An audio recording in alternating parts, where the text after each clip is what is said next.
Hello folks, this is Dell York coming to you from Houston, Texas. I want to talk to you a little bit today. This is, I think, the 12th day of the Egyptian uprising. And I feel like that, I did a show here for y'all on YouTube one time on give tractors not money. And I haven't had hardly any hits on it at all. And I'm going to title this one about what can we do about Egypt and about the other countries around Egypt that are all tired of the tyrant rule that they've had.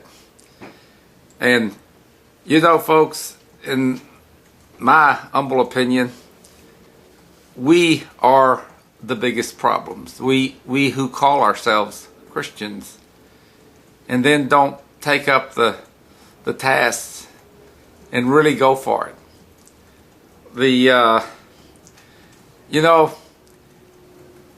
It's so easy to tell everybody that the Christian faith is really the right way, and yet then we just live our own lives. We go to work and come home. We go to church, come home. But what do we do to really try to make a change in the world? And in my opinion, there's a lot we can do. And what I want to do is just challenge every Christian that might hear me to really reach out and do something extra.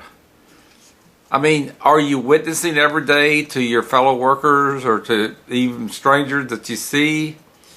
Are you giving any funds to missionaries to go over there and try and win those people?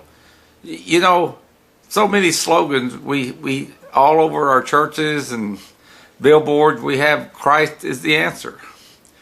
Well, if he is, then why aren't we really living it? Why aren't we trying to prove it? And what makes it even worse is when a lot of the people who really claim Christianity and then their lives don't reflect those fruits.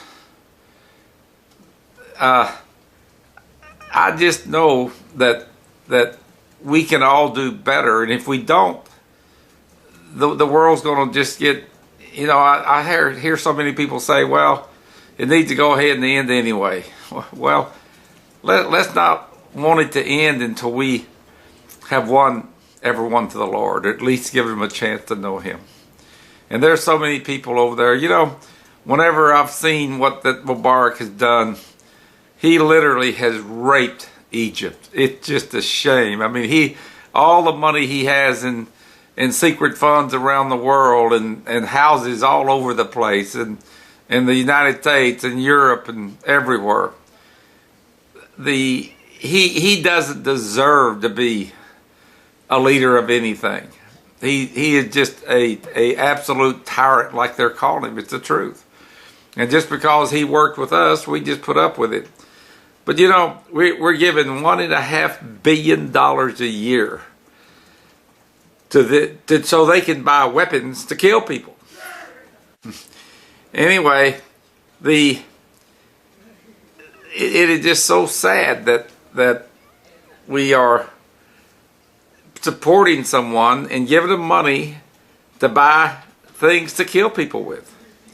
And I'm still going to maintain that of that $1.5 billion that we give, if we could just spend half of it on buying tractors for some of those poor people over there and helping them get started with a little. I've been using the Google Earth and looking all along the Nile River, and there's lots of land that you'll see places where somebody put one little farm in, but there's land on both sides of it, tons of it. That why don't we help them do that? Help them be their own little independent businessman and grow some food crops that we can help feed the world with and feed themselves. Egypt has to buy food from us and other people. They're not growing enough food for their own citizens. They could. that sand could be brought back to life like the Israelis did. And they have the Nile River right there. They have lots of water. They have that big dam. Let's try to encourage good things to happen. If we're going to give money, let's not give it just for war tools, just for things of destruction. Let's give it things of construction. We could buy little small tractors for somewhere between $10,000 and $20,000 that just we could give one man, and they got plenty of fuel over there. And if we have to, give a little money for fuel for the farmers, and then hopefully some of our Christian farmers here that really know how to grow food crops and put in small gardens and things could go over there and help them. And what a witness it is. You don't have to even sit there and just preach to them. Whenever we're over there helping them and teaching some of those poor people how to operate these tractors, how to farm, how to raise their own crops, when to plant, when to harvest, how to harvest, wouldn't that be so much more wonderful than just going over there and just preaching to them? Sure, that's great. I mean, we have to tell them about Jesus, but boy, what a way to tell when we're absolutely doing something. You know, Paul says that you know that faith without works is dead, and of course, works without faith doesn't do anything either.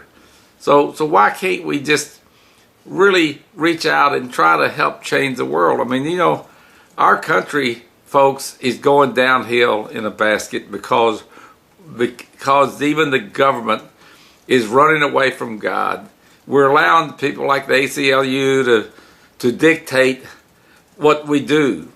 And when you see all these murders and all these people that, like the guy in Arizona that killed all those people and wounded one of our representatives, the miracle that she's still alive, only by God's grace is she. That ought to be a wake-up call to all of us. It's saying, you know, we're going to put prayer back in the schools. We're going to put Jesus back in the schools. And anybody that doesn't like it, you're in the wrong place. You need to go back to where you kill each other. We don't do that here. We try to preach love and caring. And you know, America is absolutely, I think, the greatest country that's ever been. And the only reason is because we have chosen Christ to be our head. In the days of our founding fathers, you had to be a Christian to even, not a Baptist or Catholic or anything else, but you had to be a Christian to even run for public office. Boy, wouldn't it be wonderful if we had that again?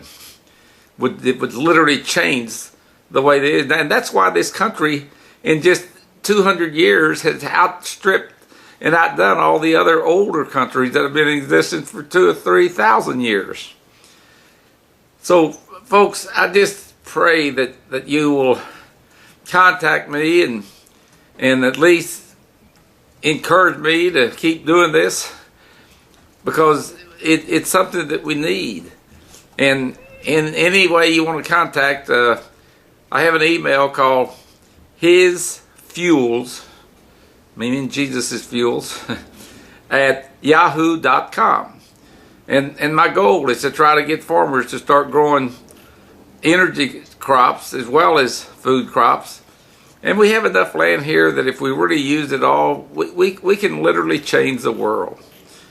But we have to do something. We have to get up and actually move and do more than just take care of ourselves. We have to care about, I mean Mubarak obviously doesn't care anything about those poor people. He literally would rather take all the money that he could get and buy houses all over the world and put it in foreign accounts for himself.